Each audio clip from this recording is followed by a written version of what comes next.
Mary King, thank you for joining us. Let's get right into it. Tell us how you got into climate and clean tech investing, and how did you come to Aligned Climate Capital? I'd always been very interested in clean tech investing, throughout college, I would say. But I got exposure to it on one of my co-ops, kind of like a long internship. Had a boss that was super supportive of giving me a little bit of exposure. And ever since then, I was kind of like, I need to find my way back there. Coming out of school, it was not a market for clean energy and decarbonization. We were kind of just coming out of Clean Tech 1.0. And so I went to a private credit, non-controlled private equity fund where I was really excited about the track records and the thoughtfulness of the people that I was working for, and really just wanted to learn from them, kind of just investment fundamentals.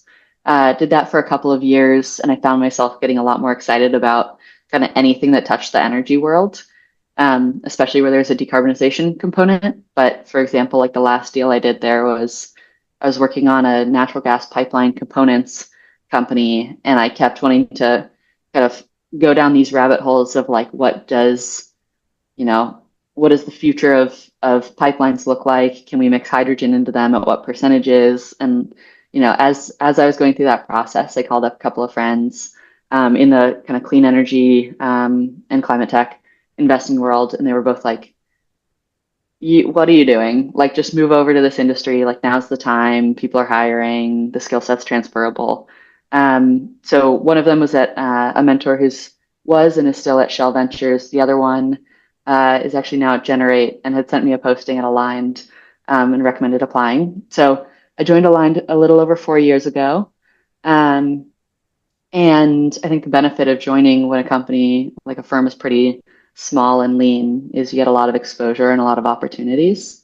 So I've been fortunate that they've let me stick around and kind of grow in my role. And over the years, it's kind of grown from pure just working on diligence and underwriting to kind of taking more of a leadership position on the venture team.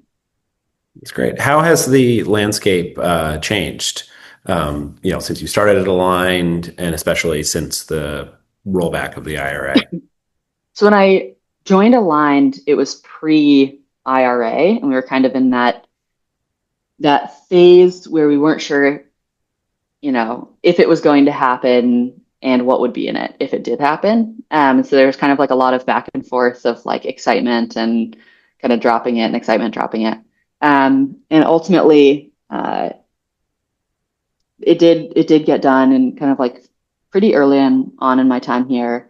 It is interesting though, like pre the OBBBA, we have not really seen just like a return to pre-IRA times.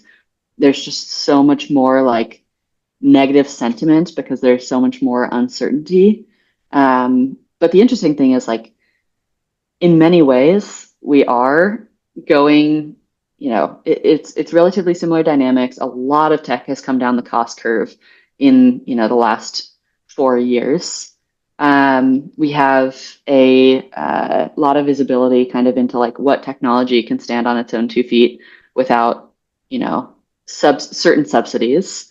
Um, I do think that, at some point, we're going to probably see a bit more of a reckoning than we're seeing right now because, companies raise in cycles. And until we are at least a full couple of years out, I don't think we're going to see the entire impact, especially on kind of the venture ecosystem. But now is a better time than ever to, in my opinion, be kind of a clean energy investor or decarbonization investor in the venture space because valuations have come down. Companies still have really interesting technology and business models, and they still need capital, and we're deploying capital. So not a good thing. Definitely facing bad energy policy, but good time to deploy some money. That's great. And what do you think the future looks like for climate tech? It's interesting. Like it's kind of like a 3 year versus 5 year versus 10 year like question. I hope at some point in my career, as soon as possible, I'm kind of like made irrelevant by the lack of need for climate tech specific companies, and rather every company is finding that it is every company, real estate developer, everything like is finding that it makes more sense to decarbonize because of whatever regulation, policies, maybe subsidies, maybe just it's cheaper to use renewables or be efficient with energy as energy costs rise. Um, but I think over the next few years, I think we're probably going to see companies and are already seeing companies kind of rebrand as like, did we say we're climate tech? We are resilience tech, or we're energy tech. We provide, focus a little bit less on the sustainability and more on kind of like the core business uh, bottom line benefits to their customers. What's something about you that might surprise people? I'm one of 6 kids, and I grew up in Kentucky, which I hope surprises people a little bit. Why do you hope that surprises people?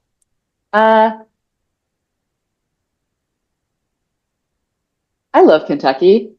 I don't think that I give off Kentucky. Like, I don't have the Kentucky hobbies. Never really got into horseback riding or like hunting. Bourbon. Bourbon, I really tried. I did my best. I couldn't pick it up. Still trying. And I think I dropped the, I don't think I have an accent. No, I Okay. don't hear one. Pause for the, yeah, confirmation. Mary King, thank you for joining us. Thank you so much.